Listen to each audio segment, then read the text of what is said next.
le MAG associatif en Champagne-Ardenne, en partenariat avec le mouvement associatif et RCF Cœur de Champagne. Présenté par Jawed Saoudik. Bonjour et bienvenue dans le MAG associatif en Champagne-Ardenne. Ce nouvel épisode se penche sur un sujet crucial pour notre société, la lutte contre les exclusions sociales. En Champagne-Ardenne, des milliers de bénévoles se mobilisent chaque jour pour soutenir les plus vulnérables. Qu'il s'agisse de sans-abri, de personnes âgées isolées ou de familles en difficulté, ces associations jouent un rôle central, non seulement pour répondre aux besoins immédiats, mais aussi pour transformer durablement notre société.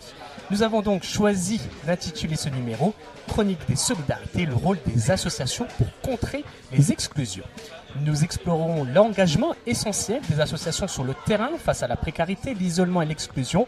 Au cours de cet épisode, nous aurons le plaisir d'entendre les témoignages et puis aussi l'expérience de plusieurs acteurs locaux tels que l'Armée du Salut, l'association Jamais Seul, aujourd'hui ils ne sont pas là, le Secours catholique et puis bien d'autres, mais on va justement prendre le temps de les découvrir. Restez avec nous pour cet échange riche et inspirant sur le bénévolat, les défis à relever, les solutions innovantes qui font face à ces associations, des piliers de solidarité en Champagne-Ardenne. Donc autour de moi, je vais faire le tour de la table avec Virginie Ouin, c'est la directrice de l'association Noël Pain d'Avoine située à Reims. Bonjour. Bonjour.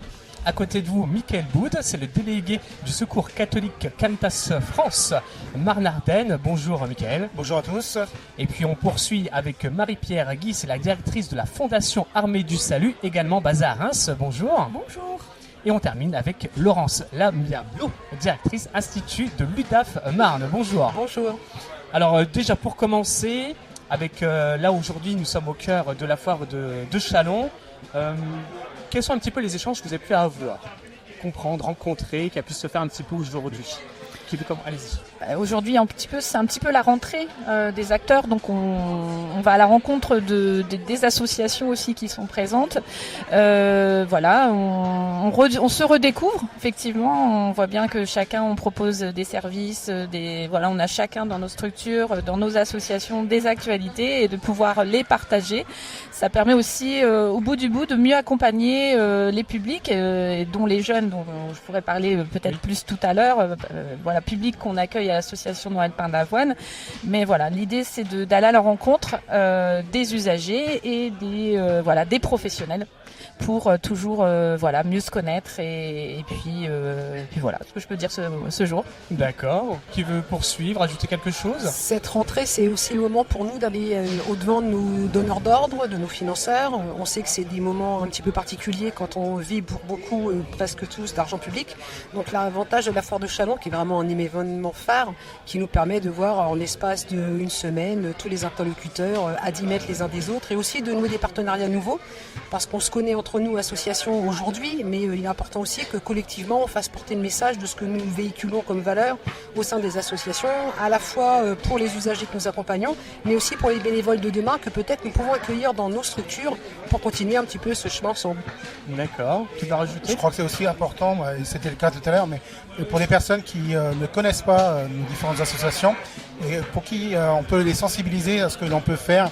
Et donc ils viennent découvrir aussi, je crois, là on a eu des échanges nous tout à l'heure avec des personnes qui découvrent ou qui avaient des images un petit peu anciennes de ce que l'on peut faire. Et voilà, c'est aussi important d'aller sensibiliser vers ces personnes-là. D'accord. Oui, et puis c'est aussi important de venir nous avec, mais je pense aussi mes collègues, de venir avec des personnes accueillies ou des personnes que l'on accueille pour pouvoir aussi montrer ce qu'elles font, leur savoir-faire, leur savoir-être. Et c'est aussi faire connaître nos associations et tout ce qu'on peut développer à l'intérieur. Parce qu'effectivement, on peut aussi avoir une image erronée de la grande exclusion et c'est vraiment important de pouvoir montrer que toute personne à un moment donné peut aussi tomber dans la précarité et c'est montrer effectivement la complémentarité de toutes les associations.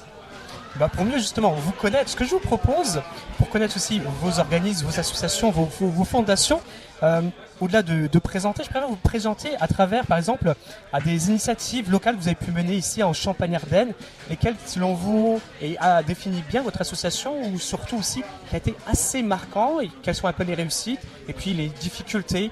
Qui veut commencer? Je vous laisse le temps de choisir. Donc Virginie Ouin, on rappelle, directrice de l'association Noël Pain-d'Avoine à Reims. Tout à fait. Donc en ce moment, donc nous c'est vrai que la particularité c'est qu'on accueille des jeunes de 16 à 30 ans de différents horizons et on accueille notamment des jeunes de l'aide sociale à l'enfance, donc qui ont connu des ruptures et qui ont besoin vraiment de soutien. On est souvent le dernier rempart contre l'exclusion pour ces jeunes-là. Et là, on a lancé récemment un nouveau projet qui s'appelle Virage. C'est un projet justement pour les jeunes en rupture. Donc ça peut être j'ai pas de logement, je suis en panne de mon projet, j'ai des problèmes de santé, je sais pas me bouger sur la vie. Enfin voilà, il y a vraiment tout un tas de difficultés quand on est jeune, souvent quand c'est la première fois de plein de choses. Et l'idée là, voilà, on a créé une équipe et un projet avec un certain nombre de partenaires de Reims pour accompagner au mieux ces jeunes. Et donc comment s'appelle ce projet? Il s'appelle Virage. Virage. Voilà, pour les contrats. C'est pour amener les jeunes à la signature du contrat jeune engagement avec la mission locale de Reims notamment. Alors, que vous disent les jeunes quand vous leur proposez justement ce projet, leur retour? Déjà, ce qu'ils trouvent vraiment intéressant, je pense, c'est déjà qu'on s'intéresse à eux, qu'on leur propose vraiment un soutien. Parce que souvent, ils sont complètement perdus et ils sont vraiment. Quand on n'a pas de toit, par exemple, c'est très compliqué. En fait, on peut pas se poser, on peut pas penser au lendemain. Et le fait de pouvoir comme ça se poser, d'offrir une écoute, un lien de confiance et de prendre le temps. C'est vraiment ça qui est important. En tout cas, là, ça fait 6 mois qu'on travaille sur le projet. Les retours qu'on a, c'est vraiment de prendre le temps et d'être à l'écoute auprès de ces jeunes-là. C'est vraiment ça qui est important pour eux. Et justement, en face, les acteurs qui participent aux cette initiative, leur retour, leur ressenti, qu'est-ce qu'ils disent? C'est un nouveau projet, donc effectivement, c'est s'approprier les outils.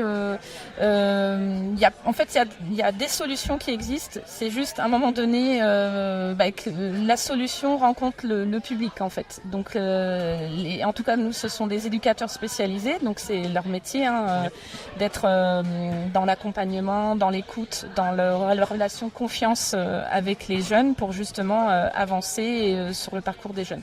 En tout cas, ils sont très motivés par ce nouveau projet et c'est vraiment une réelle opportunité pour eux de se lancer dans des nouveaux projets. C'est toujours motivant quand on est un jeune professionnel ou un professionnel tout court. Quelqu'un veut réagir justement au projet de Virginie Ouin, histoire aussi d'expliquer peut-être que ça fait rebondir sur un de vos projets au sein de votre organisme. Peut-être pour rebondir, dire que on est à la fois des associations, mais on a parfois des différences ou structurelles ou de fond.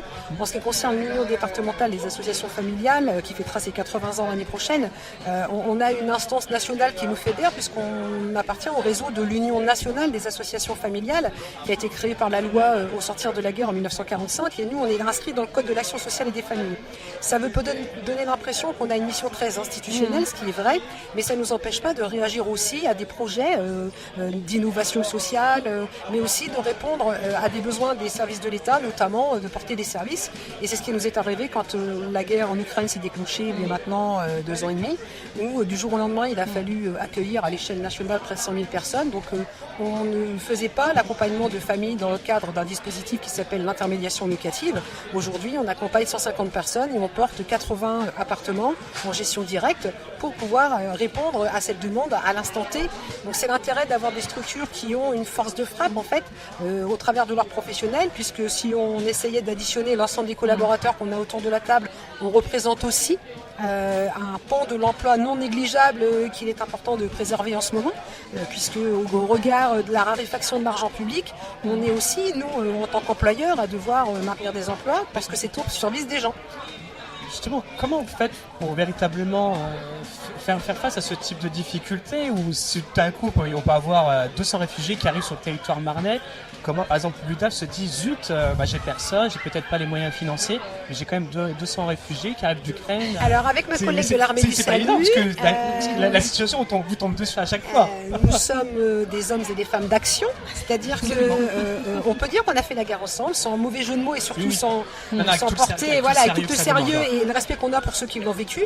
C'est-à-dire que on est autour de la table et c'est l'intérêt aussi de bien se connaître. Le tissu partenarial dans la Marne, ce sont les acteurs qui viennent de l'extérieur qui le disent. on se connaît tous, on s'apprécie tous, on a chacun nos prérogatives, on a chacun nos budgets à défendre, mais quand il faut être ensemble, on a été ensemble. Et on a comme ça des souvenirs mémorables, Club de prévention, Armée du Salut, Croix-Rouge, pour ne pas oublier CCAS de Chalon, jamais seul. Le SIAO. Le SIAO qui a été la cheville ouvrière avec les services de l'État, on s'est armé, on est allé faire des courses pour aller acheter des centaines de lits, des centaines de frigos. Et puis on a été opérationnel puisqu'il fallait accueillir en l'espace d'un mois et demi. On l'a été. Et puis on a travaillé aussi avec les 3 bailleurs rémois. Et puis le bailleur peut-être aussi sur Chalon, notre bailleur social sur Chalon. Il y a eu l'auberge de jeunesse de la GEC aussi. En fait, on a su se mobiliser à l'instant T pour être ensemble, même si chacun de notre côté, on n'avait pas à l'instant T les moyens dédiés. On y est allé avec un engagement humain, financier aussi, parce qu'il ne faut pas oublier que parfois, en termes de financement, ça arrive, mais pas à l'instant où nous, on doit assumer les dépenses. Mais tout ça se fait parce qu'on est en bonne intelligence et qu'on est aux défenses de l'intérêt des familles. C'est l'ADN de l'UDAF, c'est ses missions premières, mais c'est celle des familles. Voilà, puis c'est l'ADN aussi de la Fondation Armée du Salut, secourir, accompagner, reconstruire, et on est vraiment, que ce soit pour l'accueil effectivement des déplacés ukrainiens, mais aussi que ce soit pour tous les plans grand froid, les plans canicules, je veux dire, la DDETSPP, notre financeur nous appelle, ou la préfecture. On répond, les associations généralement répondent présentes, et on met tout en œuvre pour pouvoir accueillir, toutes les personnes qui sont en détresse ou en difficulté. Il y a une action particulière, je reste avec vous, je me rappelle le prénom, Marie-Pierre Guy, sur l'Armée du Salut. Une action qui est assez marquante, qui définit bien l'Armée du Salut dans son action. Si on devait la définir, une action qui la définirait bien. Alors l'Armée du Salut, ce qui définit bien, c'est en fait l'accueil inconditionnel de toutes les personnes qui nous sont orientées par le 115. La disponibilité aussi de l'ensemble de nos équipes pour pouvoir accueillir quand on a besoin. Moi je vois, l'année dernière on a accueilli des vendangeurs, on avait une centaine de vendangeurs à accueillir suite effectivement à, à de la célébrité au niveau des vendangeoires. En 10 minutes l'équipe était présente, on a pu mettre 60 picots dans le self, et l'ADN de l'Armée du Salut c'est ça, c'est un coup de téléphone, il y a des gens qui ont besoin, on est là en fait. Et c'est ça qui fait notre force, et c'est aussi toutes les valeurs que les salariés de la Fondation portent, en fait. Moi, si je peux me permettre de rajouter, moi je pense aussi à ton projet sur les violences conjugales. Moi qui m'a vraiment marqué cette année, j'ai plus le nom de la résidence, mais ça aussi, moi j'ai en tête le projet là. En tout cas, vous avez vraiment bien répondu à cette offre, et nous on a pu orienter des jeunes femmes vraiment en détresse sur votre structure. Donc je ne dévoilerai pas le nom de la structure, bien sûr, mais effectivement ça fait partie d'un projet où on peut accueillir une vingtaine de personnes victimes de violences, avec un travail en proximité avec le SIAO, mais aussi avec toutes les orientations partenariales des autres collègues des autres établissements. Et on a aussi le super projet qu'on a fait aussi et qu'on a finalisé en mai par une inauguration, c'est notre pension famille. Donc pour 25 places pour des personnes grands SDF en difficulté qui ne peuvent pas vivre en logement parce que des soucis de cohabitation, des soucis de voisinage, mais par contre qui sont pris en charge en fait sur du semi-collectif. Voilà, donc avec 2 travailleuses sociales qui font vivre en fait la pension de famille. C'est quelque chose de très très agréable, et il se passe plein de choses. Donc je vous invite aussi à aller voir notre LinkedIn, Fondation Armée du Salut Reims. Vous verrez un peu tout ce qu'on y fait. Vous écoutez le MAG associatif en Champagne-Ardenne. Michael Wood, vous n'avez pas encore entendu pour le Secours catholique? Moi je vais rebondir parce que c'est vrai que la particularité du Secours catholique, c'est la force, c'est les bénévoles. La force, c'est aussi les personnes qu'on peut accueillir et qui vont mettre en place par eux-mêmes des projets. On retrouve aussi ça chez d'autres, mais c'est vraiment important. Je pense par exemple sur le quartier du Bernon à Épernay, où les personnes, on a mis à disposition un local, ils viennent quand ils veulent et puis ils mettent en place des projets. Donc nous, il y a 2-3 bénévoles qui accompagnent simplement pour la forme, mais c'est surtout elles qui se mettent en route, qui vivent un changement social pour elles et pour leur environnement. Et pour le quartier aussi, c'est aussi ça qui est important. Donc voilà, c'est des femmes étrangères. Alors, je dis des femmes parce que c'est beaucoup de femmes, quelques hommes de temps en temps, mais La force, elle est surtout chez ces femmes-là. Donc des femmes étrangères du quartier, avec d'autres femmes qui se disent, nous, on a envie de changer un peu les choses autour de nous. Et je crois que c'est surtout ça que nous, notre force aujourd'hui, c'est d'écouter, d'entendre justement toutes ces demandes-là et de pouvoir mieux les accompagner. Donc les bénévoles, ils sont là pour en effet mettre en œuvre quand il y a besoin. Mais voilà, et il y en a partout. Je pense aussi à une épicerie sociale solidaire itinérante dans les Ardennes qu'on peut avoir aussi. Donc c'est les personnes en difficulté qui vivent des difficultés financières notamment, qui gèrent l'épicerie, qui gèrent les commandes, qui gèrent plein de choses. Et voilà, c'est aussi important de leur laisser cette place-là et pouvoir dire la solidarité aujourd'hui, cette insertion se fait aussi par elle-même. Voilà, je crois que c'est notre force, on y tient, accompagné donc par des bénévoles professionnels. Ça, j'y tiens à le redire aussi. Il y a les professionnels salariés et il y a des professionnels bénévoles. Et ça c'est une très grosse force chez nous, parce qu'on fonctionne essentiellement avec des bénévoles. Quand je vous écoute, je me dis, si demain malheur me tombait dessus, je me dis quelque part j'ai un coussin de sécurité, de confort quelque part, qui va éviter peut-être de tomber dans des tréfonds un peu moins marrants, j'ai envie de dire, quelque part. J'entends cet aspect-là, j'entends qu'il y a un aspect aussi bénévolat, d'engagement. Je vais revenir un peu plus longuement justement sur les bénévoles. Mais il y a d'autres aspects très importants, on a commencé un peu à en parler, c'est cet aspect humain. Et j'imagine quand on est victime de violence, quand on est vraiment sans abri, sans difficulté, souvent, j'ai déjà vu, et on a eu à RCF des témoignages, des gens très honteux, des gens qui n'arrivent pas à s'exprimer après des violences répugnantes. Comment vous arrivez à vous faire connaître? Comment vous essayez un petit peu leur tendre la main, à vous assurer quand même qu'ils vont peut-être saisir la main? Parce que c'est déjà pas simple humainement, malgré même tous les moyens que la force publique pourrait vous donner. Cet aspect humain... C'est de miser sur des événements comme aujourd'hui. De faire en sorte de rendre ça non pas accessible, parce que l'idée c'est pas que demain tout le monde ait besoin d'y aller, mais que par contre si demain chacun avait à un moment donné de son parcours un besoin de pouvoir aller, de savoir où aller. On a aussi à côté de nous, à côté du monde associatif, le monde bien évidemment des collectivités territoriales qui portent l'action sociale comme le département, les communes dans un CCAS, mais en fait pour connaître ces interlocuteurs-là, il faut déjà en avoir entendu parler.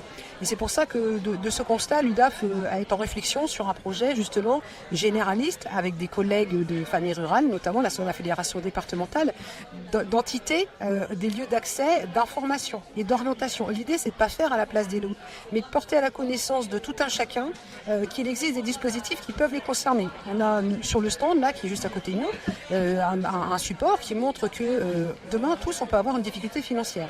L'UDAF, comme d'autres partenaires, est labellisé Point Conseil Budget, qui fait que n'importe quel individu, salarié, retraité, jeune, qui a une difficulté financière peut avoir un conseil personnalisé et une orientation vers le dispositif le plus adapté, voire une aide à monter un dossier de surendettement, un dossier d'aide alimentaire, parce que ça peut arriver quand bien même on est salarié.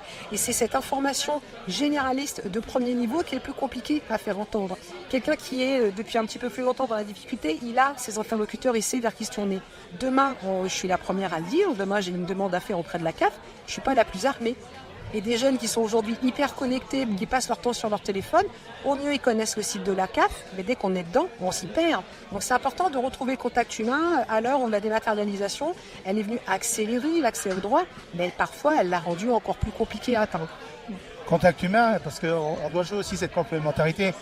Par exemple, en effet, par rapport à l'accès au droit, c'est quelque chose d'important. Moi, je veux dire, la CAF, par exemple, la prime d'activité, je pense à des jeunes qui n'ont pas connaissance.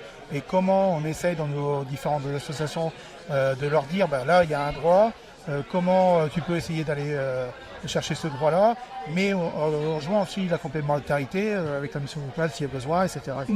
Donc directement à la CAF, bien sûr. Mais je pense que cet accès au droit, il est aussi aujourd'hui difficile pour les personnes.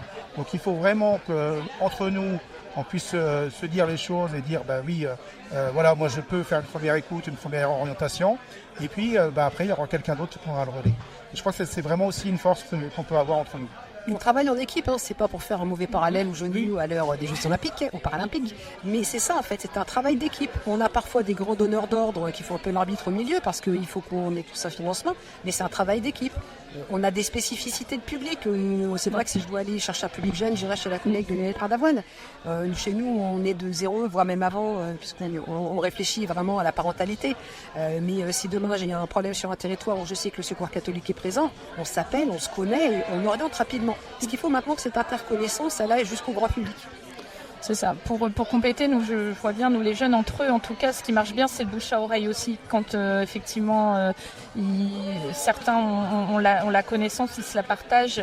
Et ça, nous, on mise beaucoup là-dessus. En tout cas, entre les jeunes, la bouche à oreille fonctionne bien. C'est comme ça que d'amis entre amis, ils arrivent jusqu'à nos boutiques, en fait. C'est vraiment important. Donc si on nous entend, on nous écoute aujourd'hui, on pourrait se dire, si vous êtes plutôt en bonne entente avec quelqu'un de l'UDAF, vous inquiétez pas, l'UDAF a les connaissances autour d'elle pour vous dire on va vraiment vous aiguiller sur les bonnes personnes, les plus compétentes, les plus à même de vous aider. Parce que c'est aussi c'est important de porter ce message-là. Pour rassurer les auditeurs, il n'y a pas de concurrence entre nous. Oui. On a plutôt même tendance maintenant à mutualiser des réponses à des appels à projets. On répond ensemble parce que chacun peut faire quelque chose ou sur un territoire ou plus spécialement. J'ai pour exemple, on évoquait le secteur des femmes victimes de violences parce que là aussi c'est quand même majoritairement les femmes. Une réponse collective à l'échelle du département de la Marne, où un certain nombre de structures prennent en charge l'accueil physique des mamans, et l'UDAF accompagnera, le cas échéant, les enfants qui sont des co-victimes dans ces situations-là, parce qu'on a une spécificité, notamment au travers d'un espace de rencontre qu'on porte sur Chalon, l'espace de rencontre arc-en-ciel.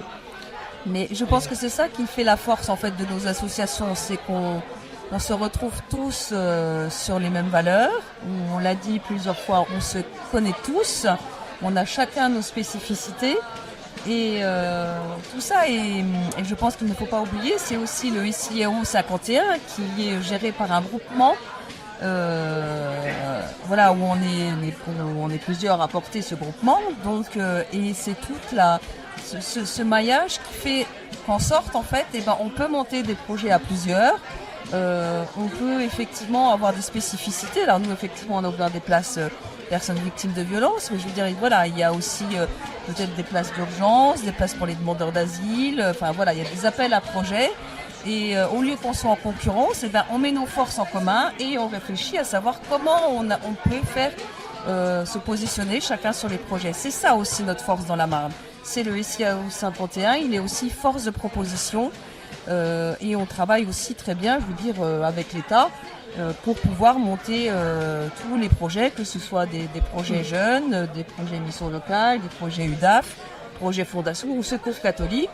Et je pense aussi qu'il ne faut pas qu'on oublie la banque alimentaire, parce que souvent sans la banque alimentaire de la Marne, on a des publics qui effectivement seraient en difficulté pour pouvoir avoir 3 repas par jour. Donc je pense qu'il est aussi important de nommer et le secours catholique, la banque alimentaire, et puis le secours populaire. Le secours populaire, voilà. Et toutes les autres associations qui travaillent. Donc là, si je vous entends, là, tous les 4 aujourd'hui, c'est une équipe quelque part. Chacun est à son poste, mais ça reste une équipe et on essaie tous d'aller vers le même sens. Le même sens, c'est les personnes que l'on accueille. D'accord. Justement, nous, en tant que médias, je pense à la foire de Chalon, qui est aussi un espace médiatique pour se faire connaître. Nous, en tant qu'aussi radio, on est aussi un moyen de médias. On va porter le message, le LUDAF, Secours 4, l'association Noël Padavoine ou la fondation L'Armée du Salut. Mais est-ce qu'il n'y a pas quelque chose peut-être à modifier dans d'autres manières de porter votre message? Parce qu'il ne suffit pas de dire il y a Secours catholique et puis c'est fini. Est-ce qu'il y a une manière aussi, nous, en tant que média, quel que soit le média en question, comment on devrait plutôt procéder et porter votre message? Je pense que c'est aussi une critique pour nous, c'est important. Alors, pour moi, en fait, on ne parle des associations caritatives ou fondations ou DAF que lorsque l'hiver arrive pour le 115, alors qu'il y a des décès, je veux dire autant de décès l'hiver que l'été. Et généralement, les journalistes font le focus parce que voilà, c'est grand froid, c'est les SDF à la rue, sous la neige. Mais non, enfin, je veux dire, il y a des personnes en grande difficulté qui décèdent aussi l'été. Et on a le collectif des morts de la rue qui sont aussi impactés par ça. Et je pense que c'est aussi important que la précarité, c'est tous les jours. C'est pas une fois par mois quand il n'y a plus rien à dire pour les médias. Et pas non plus les journées mondiales c'est non ça. plus. D'accord. Non mais on est ouvert tous les jours en fait. C'est-à-dire que nous l'accueil il est quotidien et de tous les instants. Et c'est vrai qu'il ne faut pas attendre effectivement soit le Covid ou voilà. C'est vrai qu'effectivement quand il y a eu le Covid, là on a vu effectivement, on a pu remettre en lumière notre utilité sociale, mais nous c'est tout le temps en fait. C'est tous les jours qu'on accueille les jeunes ou d'autres publics effectivement. Et donc oui, c'est tous les instants. Et ça c'est important de bien en tout cas le communiquer. Sur les 365 jours de l'année. C'est ça. Je pense que les médias peuvent nous aider, peuvent aider tout le monde à changer de regard. Changer de regard sur les personnes qui vivent des pauvretés ou des exclusions, sur une meilleure connaissance, et se dire en effet, ça peut être aussi sur des personnes qui sont proches de chez nous et que parfois on ne regarde pas de la bonne façon. Je pense que les médias peuvent être dans une attitude qui ne soit pas dans le jugement, qui soit facilement acceptable par tout le monde. Et alors ça passe aussi par des témoignages, ça passe aussi par des formes d'approches qui permettent de déculpabiliser aussi les personnes qui peuvent vivre ces situations-là. Parce que parfois on entend des personnes qui disent oui, mais je veux pas qu'on parle de moi, qu'on voit ce que je vis parce que j'ai honte, etc. Je crois que c'est vraiment ce regard qui permettent de dire oui, des personnes vivent des pauvretés, vivent des exclusions, mais ils sont des hommes, des femmes, des enfants, comme tous les autres, et c'est important. Donc voilà, votre rôle, il peut être là, et je crois que c'est vraiment important. D'accord, merci de nous le rappeler. C'est pour ça que je posais quand même la question. C'est très important aussi de se dire comment, nous aussi en tant que médias, c'est super de vous recevoir, mais c'est peut-être mieux si on peut vous aider, et surtout aider aussi nos auditeurs qui, on sait, nous écoutent, et souvent vivent des drames. Et je me permettrai peut-être de rajouter aussi, c'est qu'il faut aussi nous voir comme un secteur comme les autres. C'est-à-dire qu'on est là pour les usagers que nous accompagnons, mais on représente aussi, c'est pas trivial de l'évoquer, un poids économique. Nous sommes de véritables entreprises de l'économie sociale et solidaire, plus ou moins institutionnalisées, mais on a aussi une force de frappe. Je prends juste l'exemple de l'UDAF. Je suis pas sûr que tout le monde sache qu'on est 200 collaborateurs, qu'on est implanté partout dans la Marne et qu'on est en fait un des principaux employeurs aussi sur certains territoires qui brassent des populations, des familles, qui sont donc elles aussi des consommatrices. Et de nous voir aussi à la même échelle qu'une autre entreprise qui devrait s'installer, ça peut aussi participer à ce que des jeunes d'aujourd'hui aient envie de s'investir dans ces métiers de demain, puisque le travail social connaît un petit peu des difficultés comme bon nombre de secteurs en termes de recrutement, en termes d'attractivité sur des revalorisations salariales. C'est aussi de nous voir comme un secteur. Après tout, on peut demain s'inscrire en étant boulanger CAP, mais on peut aussi aller s'inscrire à l'IRTS qui est présent sur la foire pour l'Institut régional du travail social pour demain et devenir éducateur, assistante sociale, tous les autres métiers qui gravitent autour. Vous écoutez le MAG associatif en Champagne-Ardenne. Parce que je crois qu'il y a plus d'1 million d'associations en France et qui font vivre à minimum presque 3 millions quand même d'employés au sein de ces associations. Et parfois, c'est ce genre de discours qui porte plus que celui qu'on vient d'évoquer depuis une demi-heure. C'est vrai que ça arrive. En tout cas, tout doucement, on glisse vers une petite transition qui m'intéresse aussi. C'est justement les professionnels et aussi les bénévoles. Je vais m'arrêter un peu plus sur les bénévoles parce que je sais qu'il y a une grave crise du bénévolat. Et dans vos actions qu'on a écoutées jusqu'à aujourd'hui, jusqu'à maintenant, il y a vraiment besoin d'être humain pour vous aider dans vos missions, même si c'est que temporaire. Qu'est-ce qui se passe? Pourquoi il y a un manque de bénévolat? Est-ce que vous avez quelques indices? Je pense qu'il y a un besoin, un manque d'engagement. Pour la part de certaines personnes, la difficulté pour eux de se dire on s'engage sur la durée. Donc faire du bénévolat un peu coup de cœur ou passager, voilà, il y en a qui le font assez facilement. Et puis d'autres c'est plus difficile parce qu'on veut aussi des bénévoles qui s'engagent avec des responsabilités, qui se forment. Nous on est au Secours catholique très vigilants et on apporte beaucoup de formation aux bénévoles. Donc on demande aussi à ce qu'ils se forment. Donc ça demande voilà, c'est sortir d'un confort. Je suis simplement bénévole entre telle heure et telle heure. C'est beaucoup plus. Et puis c'est une vie d'équipe aussi. C'est vivre des choses avec d'autres. Et ça c'est important.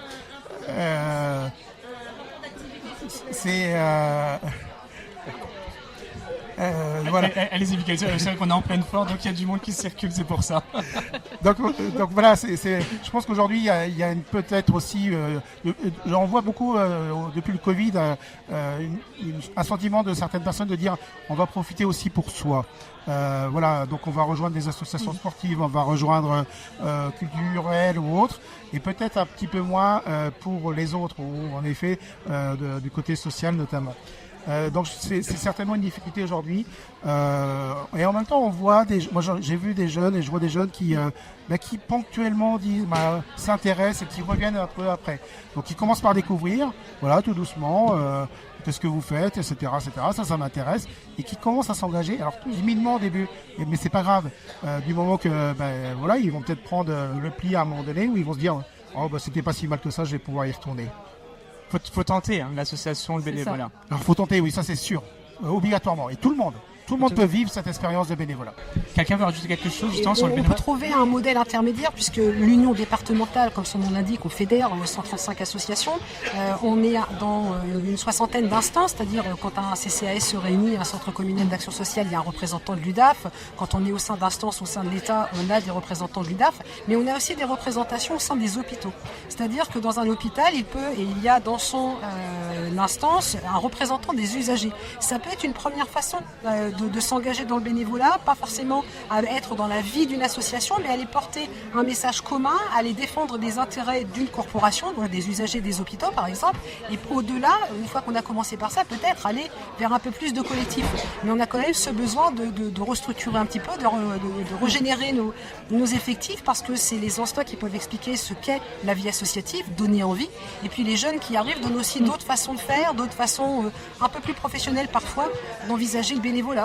C'est des exemples très précis. On accueille un bénévole, on va lui demander oui, mais on fait comment pour te parler? On t'envoie un mail, les agendas partagés, pour certains ça parle, d'autres pas. Donc à nous d'arriver à parler ces multiples langages pour leur donner envie.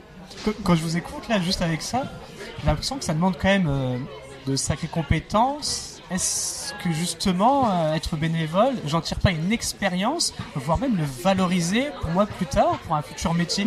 Mais complètement, nous, je vois dans mon accueil de jeunes femmes qui ont 17 ans au sein de notre conseil d'administration. Elles, dans l'idée, c'est demain, elles veulent s'engager, elles veulent faire des études aussi, notamment à Sciences Po. Et pour elles, c'était une idée de découvrir tout ce champ pour demain aussi, peut-être porter aussi, en tout cas, l'organisation associative, de la vivre. Pour elles, c'était vraiment une expérience. Elles sont restées 1 an avec nous. C'était 1 an où elles ont pu aussi nous apporter un regard neuf. Et voilà, vu que nous, ce sont des jeunes de 16 à 30 ans qu'on accueille au quotidien, d'avoir aussi au sein de son conseil d'administration des jeunes, c'était vraiment intéressant et il y a eu vraiment des liens toujours pour faire redécouvrir le fonctionnement associatif et l'importance de laisser la place aussi aux jeunes. Parce que c'est vrai que c'est pas toujours évident de faire autrement, en tout cas. Ça bouge un peu les lignes d'avoir comme ça dans son conseil d'administration des jeunes, en tout cas, en tant que directrice. Je vous écoute, Virginie Lois, c'est-à-dire que je peux sortir d'une exclusion en étant bénévole pour une association. Oui. Ah oui. C'est vraiment possible. Oui. D'accord. Oui. C'est surtout qu'aujourd'hui, on a commencé par la petite lorgnette, c'est-à-dire que la valorisation du bénévolat, elle commence à être prise en compte, notamment dans Parcoursup, dans certaines études de dossiers pour des accès à des écoles, et que nous, on connaît depuis un petit moment. Dans nos budgets, on a une petite ligne en dessous, une fois qu'on a parlé véritablement argent en numéraire, en dessous, on a la petite ligne valorisation du bénévolat. Et on vient quantifier que représente l'apparatif des bénévoles dans nos budgets, parce que sans les bénévoles, certaines actions n'existeraient pas tout bêtement. Oui, c'est ça. Alors nous, sur la Fondation nationale, on a plus de 5600 bénévoles sur la France entière. Donc effectivement, alors nous, on est une grosse maison, donc on a vraiment un service dédié au bénévolat. Par contre, sur Reims, on peine un peu à trouver des bénévoles. Alors déjà, notre structure est peut-être un peu plus ciblée sur les grands SDF, les multi-addictions et tout ça. Donc c'est un peu plus compliqué pour les bénévoles de venir. Mais par contre, on cherche peut-être plus des bénévoles pour faire des accompagnements culturels. On a un jardin partagé, donc des fois on aimerait bien trouver des bénévoles qui viennent nous aider pour faire des tomates avec nos personnes accueillies, pour planter des fleurs, pour faire vivre ce jardin partagé. Et puis aussi pour les accompagner sur des sorties, des choses qu'on n'a pas l'habitude de faire, ou que les travailleurs sociaux ils sont pris par ailleurs à faire autre chose, et on se dit des fois des petites sorties culturelles ça serait bien aussi. Donc on ouvre la porte à l'heure actuelle sur Reims, sur quelques bénévoles qui seront les bienvenus, donc il n'y a pas de souci, avec plaisir. Qu'est-ce qu'on peut dire de plus pour essayer de convaincre vraiment à vous rejoindre au moins le bénévolat? Ça me fait penser qu'il y a aussi un autre dispositif qui est vraiment très riche, c'est le service volontaire, le service civique, qui est un super tremplin pour accueillir les jeunes aussi. Et c'est vrai que ça, on est plusieurs associations à pouvoir accueillir dans nos locaux des services civiques. Et souvent, ça permet aussi, c'est une bonne entrée pour ensuite, après, s'engager aussi dans le bénévolat pour faire découvrir l'engagement aux jeunes. Donc ça aussi, c'est un autre levier pour permettre aux jeunes de s'engager le service civique. D'accord, le service civique à noter. Un autre argument, l'année dernière, lors de notre assemblée générale, on avait mis comme sujet comment lutter contre l'isolement social.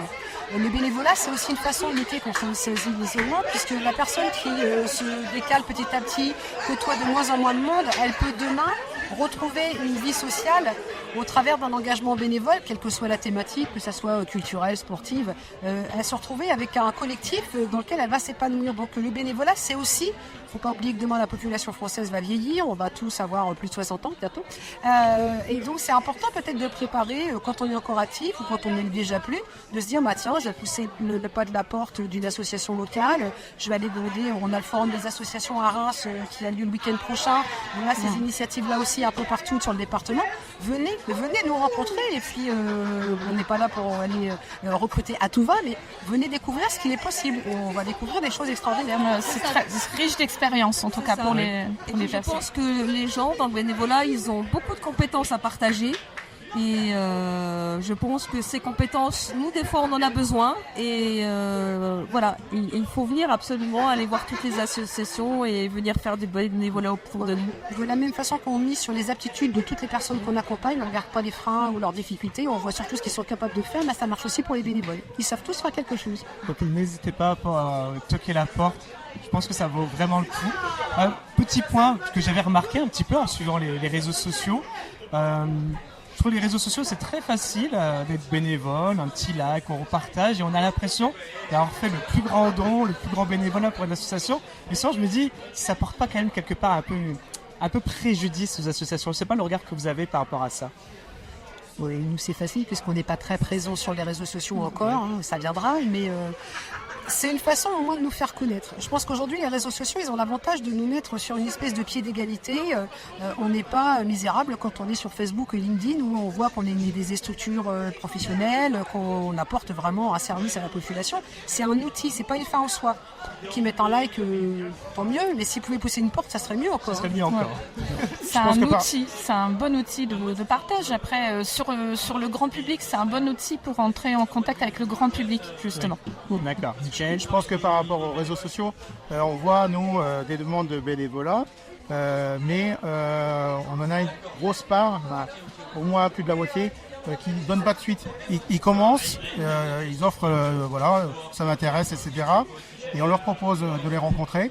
Et ils viennent pas au rendez-vous. On a une part qui s'échappe, un peu comme ça. Alors je pense parce que, d'après ce que j'ai pu voir, certains proposent d'être bénévoles un peu partout. Voilà, ils vont un peu picorer ou ils vont se dire je propose partout, je suis d'accord pour faire plein de choses. Et puis concrètement, quand on leur propose cette rencontre-là, soit ils ont trouvé autre chose ailleurs, soit ils abandonnent entre guillemets leur démarche. Voilà. Donc, mais ça n'empêche pas que certains continuent et c'est important. Et il faut peut-être qu'on fasse le deuil du modèle du bénévolat qu'on a pu avoir à un moment donné, l'engagement de long terme en temps important.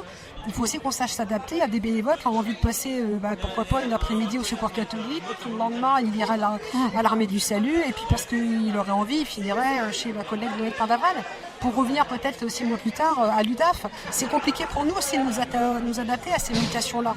Et puis après, de faire coexister l'ancienne génération de bénévoles avec une nouvelle, où on voit qu'on n'a pas les mêmes codes. Mais en fait, c'est comme créer un groupe au sein de professionnels, dans des équipes, les animer. C'est ce qu'on porte donc au sein de l'UDAF, et notre stratégie de développement associatif, puisque on a en plus la difficulté, on n'adhère pas en direct à l'UDAF, nous on fédère des associations, donc c'est un double effet de devoir d'abord être dans une association et cette association ensuite se dire je vais avoir un intérêt à venir me fédérer avec d'autres collègues associations au sein de l'UDAF, mais ça fonctionne, on y arrive et puis il faut se satisfaire des petites réussites à notre échelle au fur et à mesure. Donc tout doucement, voilà, on s'adapte et on évolue avec la société.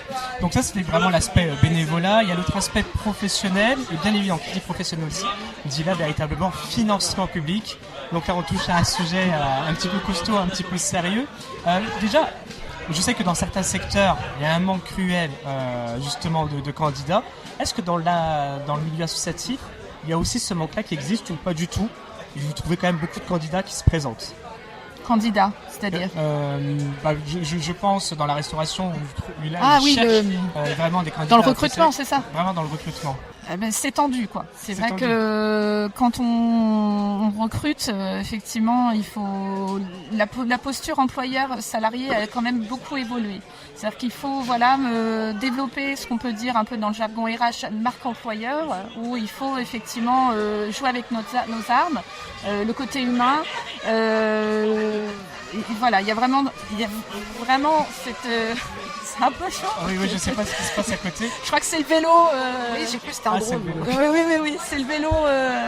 C'est la mascotte de Caisse d'épargne qui est sur le vélo.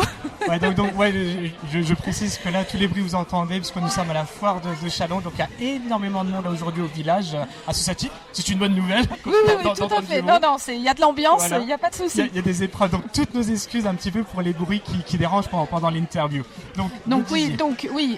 Parler des candidats, donc des travailleurs en fait, des personnes qui peuvent rejoindre nos équipes. Donc effectivement, aujourd'hui, il faut avoir une stratégie parce que c'est des métiers qui peuvent être difficiles, qui sont exigeants. Et c'est vrai que du coup, il faut savoir aussi, nous, à notre position, on va dire promouvoir notre secteur d'activité avec nos atouts. Et c'est vrai qu'aujourd'hui, un entretien d'embauche est un peu différent de ce que j'ai pu connaître il y a peut-être une dizaine d'années. Il faut être dans un autre rapport, vraiment présenter tout ce qu'on peut faire et les atouts de notre structure pour accueillir tous ces nouveaux collègues et surtout laisser la possibilité aux jeunes collaborateurs de pouvoir s'investir au sein de nos associations. Vous écoutez le MAG associatif en Champagne-Ardenne. Qui sont plus souvent des petites structures. Oui. Vous voulez rajouter quelque chose justement par rapport à peut-être aussi de se dire qu'il nous faut aussi investir le champ de la formation, c'est-à-dire qu'on ne va pas créer demain nous nos propres diplômes, mais d'aller auprès des instituts de formation, puisqu'il faut aussi que les jeunes connaissent les métiers. L'actualité de l'UDAF qui porte 2500 mesures de protection des majeurs vulnérables, les fameuses tutelles et autres mesures qui en découlent, c'est d'avoir eu une évolution dans la loi qui fait qu'aujourd'hui il faut une licence pro spécifique dont la première promotion rentre aujourd'hui pour exercer le métier de mandataire judiciaire. Donc on a pu assister lundi au partenariat entre l'Institut régional du travail social et l'université qui promeuvent cette formation. Mais maintenant, charge à nous d'aller voir les professionnels de demain, les jeunes, un jeune bachelier qui se disent bon, je veux travailler dans le social, un peu dans l'approche juridique des choses, de faire connaître et de participer à la promotion de ces métiers et de ces diplômes qui vont avec, surtout quand ils changent et qu'ils sont tout nouveaux. C'est vrai que vous mettez le point sur quelque chose, parce que j'y pense. On invite souvent des entreprises dans les universités, dans d'autres institutions pour passer des diplômes universitaires. Je sais qu'on fait souvent des forums emploi, mais ce sont souvent des entreprises tout court.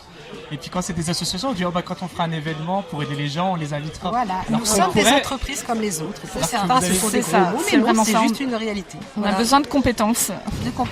On fait des portes ouvertes, on travaille tous pratiquement avec l'IRTS de Champagne-Ardenne, où effectivement on pose nos recherches d'emploi, on travaille en proximité pour pouvoir effectivement embaucher de jeunes professionnels et qu'on pourra au fur et à mesure du temps continuer à les former sur des plans de formation privilégiés, spécifiques. Donc c'est aussi un atout employeur pour les cadres que nous sommes ici présents, de dire écoutez, postulez sur les différents postes. Vous verrez, c'est parfait, très bien. Et on développe vraiment l'alternance aussi. Ça aussi, c'est assez nouveau dans notre champ d'action. On accueille des alternances sur plusieurs champs d'activité. On parlait du social et plutôt des éducateurs spécialisés, des personnes en licence professionnelle, travailleurs sociaux. Et on peut aussi accueillir d'autres métiers, comme là, je vois, par exemple, je peux vous illustrer, on accueille actuellement un alternant communication. Donc il y a des possibilités dans nos métiers. Donc n'hésitez pas effectivement à postuler et vous renseigner. Il y a plein de secteurs d'activité et de métiers qui peuvent être méconnus dans nos secteurs d'activité. Comme toutes les entreprises, Comme dans toutes les entreprises. De direction des ressources humaines, de direction financière, de comptable, d'agents d'entretien. Nous sommes des vraies entreprises du secteur social, c'est tout. C'est ça. Donc si vous êtes un milieu scolaire, universitaire, invitez les associations en tant que professionnels. N'oubliez pas. Ils ont des métiers très compétents qui méritent d'être entendus. Puis si vous faites des forums des métiers, vous pouvez aussi inviter les associations aussi en tant que thème, en tant que métier professionnel. Et ça, c'est très important aujourd'hui de le rappeler. Et je suis content qu'on ait pu aborder. Bien évidemment, des professionnels, quand même, ça demande des financements. Les associations ne sont pas à but lucratif quasiment. Elles vivent vraiment en grande partie de données publiques, de mécènes, de dons, aussi de peut-être d'autres formes un peu de financement. Mais on sait que la force publique est certainement la force principale pour vous financer. Comment on essaye un petit peu d'essayer de les convaincre, leur dire c'est important, vous, force publique, vraiment de nous aider financièrement? Quel est un peu le vocabulaire? Qu'est-ce que vous leur dites vraiment pour leur rappeler cette mission très importante que vous avez sur leur territoire en plus? Je suis pas sûre qu'on leur dise comme ça en fait. Ouais. On répond aujourd'hui la stratégie aussi de l'État pour assurer ses politiques publiques, c'est de lancer des appels à projets. On n'est plus dans l'ère où en fait on avait des financements qui étaient pérennes, pluriannuels. Aujourd'hui, on vit tous la joie des conventions pluriannuelles d'objectifs et de moyens, les fameux CPOM. On vit des réponses à des appels à projets. C'est surtout d'avoir des compétences financières en interne des structures pour assurer l'équilibre financier et puis accompagner nos salariés aussi. Donc on s'est adapté à la donne de l'État parce qu'on a aussi le respect de la contrainte de la dépense publique. Je trouve que c'est la fonctionnaire qui parle puisqu'il est aussi détaché. Donc c'est cet équilibre entre on entend la contrainte de l'État mais il faut que l'État entende nos contraintes. Un exemple sans donner de nom ou de périmètre. Quand un service de l'État vient nous voir en disant voilà, ça serait bien qu'on ait un poste de chargé de mission, quelle que soit la mission, il y a 50 000 € pour faire ça. Ils ont l'impression pour certains, à défaut de connaître la réalité du monde de l'entreprise que nous sommes, qu'avec ça on va avoir un cadre multidiplômé, une voiture. Non, avec 50 000 €, je pense qu'on a, si on veut une voiture, un PC et un ordi, allez, on va dire qu'on a un 60% de TP, d'équivalent temps plein. Donc vous voyez, on ne parle pas le même discours. Donc c'est important qu'on se comprenne et qu'on sache quelles sont les contraintes des uns et des autres pour arriver peut-être au meilleur compromis. Mais dans tout état de cause, on ne peut pas avoir ce que nous on pense être dû, indépendamment de toute idéologie, on va dire, c'est très prosaïque. Les salaires augmentent, la charge du carburant, que ce soit pour l'entreprise locale boulangère ou nous, c'est la même. Si on veut pouvoir aller accompagner quelqu'un au fin fond de ses Alpes quand on vient de Châlons-Champagne, ça fera X kilomètres, ça va faire des frais. Et c'est toute cette somme-là aujourd'hui qu'il faut faire entendre comme étant une partie du problème. J'entends qu'il faut vraiment optimiser le denier public. Là, véritablement, je pense que vous êtes c'est un jeu d'équilibriste, effectivement. Ça. Là, du coup, très au sérieux, le denier public que vous recevez. Ça, c'est abondant, c'est de prendre aujourd'hui.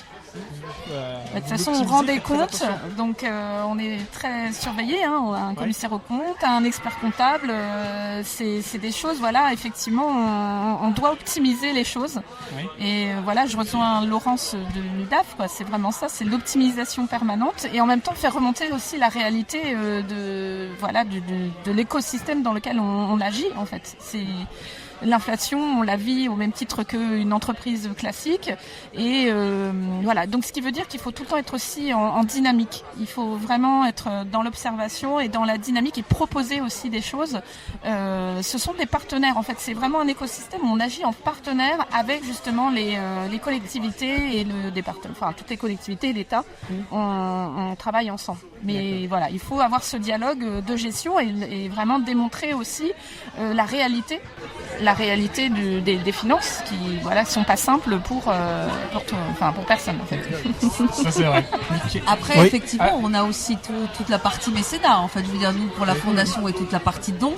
Après effectivement la partie mécénat c'est aussi de pouvoir avoir des personnes qui montent des projets pour pouvoir aller voir les grandes enseignes, les grandes entreprises pour pouvoir avoir des dons, soit des dons de meubles, soit des dons d'argent. Enfin, je veux dire, et tout ça est réglementé.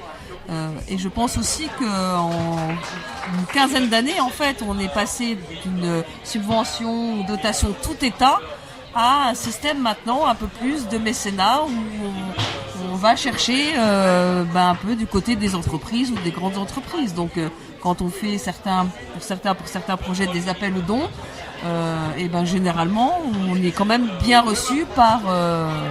par des grandes enseignes. Parce qu'on s'inscrit dans leur propre stratégie de responsabilité sociale ou Sociale sociétale et des entreprises. voilà. Si eux ont envie de faire et que fiscalement c'est intéressant pour eux aussi, Ils font aussi. et que nous, on a un besoin, ça serait quand même bien dommage qu'on ne se rencontre pas. Michael Boud voulait dire quelque chose. Oui, moi je voulais dire que par rapport au pouvoir public, nous ce qu'on demande c'est quand même aussi une reconnaissance, une réelle reconnaissance. Par rapport à d'autres, on n'a pas de frais de salariés puisqu'on marche essentiellement avec des bénévoles. Ouais, moins de frais de salariés. Sauf que on a tous les autres frais, les frais de locaux, les frais d'énergie, etc. Avec en effet une inflation qu'il y a pu avoir, avec aucune reconnaissance de l'État par rapport à ça, l'État notamment parce que c'est essentiellement eux, aucune reconnaissance par rapport à ça. Alors que le travail et l'accueil qui peut être fait, et l'accompagnement qui peut être fait dans nos lieux d'accueil de jour ou autre, il est réel. Il y a vraiment une vraie plus-value par rapport à ça, et que si c'était fait par d'autres, ça coûterait très cher. Donc voilà, comment il y a une vraie reconnaissance de l'État qu'il n'y a pas actuellement chez nous, au Secours catholique, parce que non, il n'y a pas besoin, vous êtes bénévole, il n'y a pas besoin, vous avez besoin de rien. Voilà, 2000 € pour un accueil de jour. Non, c'est pas possible, on ne peut pas gérer, on ne peut pas faire vivre un accueil de jour avec 2000 € par an. Donc il faut vraiment reconnaître votre mission ou d'autres associations qui mettent leur mission à bout au complet et que la collectivité locale ou l'État se disent le boulot est superbe. Mais oui, parce que derrière c'est aussi le travail qui est fait par les bénévoles. C'est qu'est-ce que ça a permis pour telle et telle personne qui va peut-être s'en sortir, qui va avancer dans la vie, qui va trouver peut-être une solution. Voilà, alors c'est pas tout seul, je l'ai dit tout à l'heure que c'est en complémentarité. Mais on a aussi une place par rapport à ça, et donc il faut qu'à un moment donné les pouvoirs publics le reconnaissent. Parce qu'on rappelle, comme on disait au début de l'émission, ça reste des êtres humains en bout. Hein. Voilà, c'est d'abord des personnes. C'est pas au profit de Mickaël ou de Laurence ou de qui que ce soit ici. C'est vraiment des êtres humains, en plus qui vivent souvent des violences. Et ça c'est important que l'État se dise, c'est super, on a un être humain protégé quelque part. C'est ça. Le temps passe super vite, j'ai de très nombreuses questions, mais je peux arriver à la fin quand même. Qu'est-ce qui est important pour vous aujourd'hui de dire quelque chose que j'ai peut-être jamais eu l'occasion de l'expliquer, soit à la foire, soit dans un média. Et là aujourd'hui j'ai vraiment envie de vous donner cette parole, de se dire, écoutez, moi en tant qu'UDAF, moi en tant qu'association Noël, pain d'avoine, j'ai besoin de dire ça. Est-ce qu'il y a un message, quelque chose de précis à dire, ou auprès de ceux qui ont besoin de vous aussi? Peut-être que vous avez un message aussi pour eux aujourd'hui. J'aurais tendance à avoir le même message pour tout le monde. Venez à notre rencontre. Que vous ayez besoin, que vous n'ayez pas besoin, que vous ayez envie de vous engager, que vous vouliez juste découvrir, venez nous rencontrer, n'hésitez pas. Ce sont peut-être des pancartes qui font peur, mais non, d'abord on a le sens de l'accueil, ça il n'y a pas de problème, qu'il soit inconditionnel ou pas, mais venez à notre rencontre, passez ce pas, de regarder ça de loin ou d'en avoir peur. Oui. On vous attend.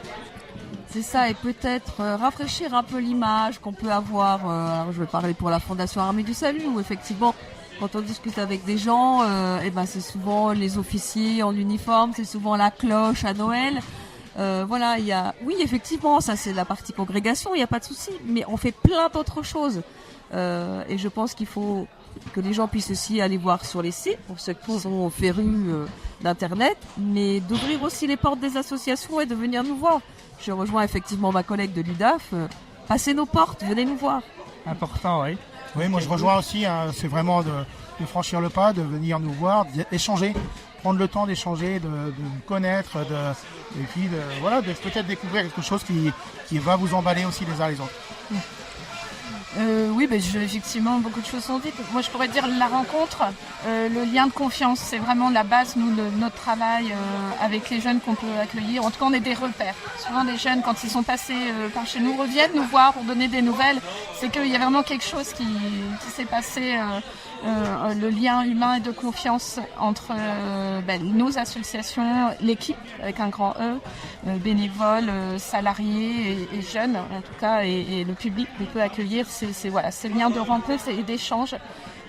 C'est éducation populaire aussi. C'est vraiment l'échange entre nous qui est vraiment très intéressant. On arrive déjà à la fin de cet épisode de ce magazine associatif en Champagne-Ardenne. À travers ces échanges passionnants, c'est vrai que je retiens quelque chose, c'est qu'il y a véritablement des êtres humains très importants à soutenir et aider. Donc je vous invite, si malheureusement vous vivez quelque chose de terrible, ou au moins un tout petit peu pas très bien, d'oser, d'essayer un petit peu, parler quelques minutes peut-être, ça peut déboucher à quelque chose de fort intéressant pour vous. Donc Je vous invite vraiment à y aller. Et puis, si vous êtes un grand acteur sur le territoire champardonnais, n'hésitez pas à considérer les associations aussi comme des professionnels. Invitez-les en tant que tels, avec de vrais professionnels qui vont vous expliquer des choses extrêmement intéressantes, des vraies expériences, avec de vrais savoir-faire. Donc, n'hésitez pas. Donc, je vous remercie. Nous avons essayé de mesurer l'engagement aussi des associations sur le terrain face aux exclusions sociales. Leur travail est bien plus qu'un rempart contre la précarité. Je pense qu'il est le moteur d'une transformation positive, une lueur d'espoir dans une société qui doit encore relever tant de défis. Les témoignages d'aujourd'hui nous rappellent que la solidarité, c'est pas une option, mais une nécessité. Chaque action, chaque initiative, chaque geste bénévole contribue à bâtir une communauté plus juste, plus inclusive, où personne n'est laissé de côté. Merci donc à nos invités. Donc je les rappelle, j'avais Virginie Ouin, c'est la directrice de l'association Noël Pain d'Avoine, basée à Reims, Michael Bout du Secours catholique Caritas France, Marne-Ardenne, Marie-Pierre Guy, directrice fondation L'Armée du Salut, également basée à Reims, et Laurence Lamiablou, directrice institut l'UDAF Marne. Merci à vous. Merci beaucoup. Bleu et ça. Là, Lamia Blue. Lamia Bleu, pardon. Ok, Lamia Bleu, merci quand même de me corriger. Merci pour votre accueil. Voilà. Et à très bientôt pour le nouveau mag associatif. Merci.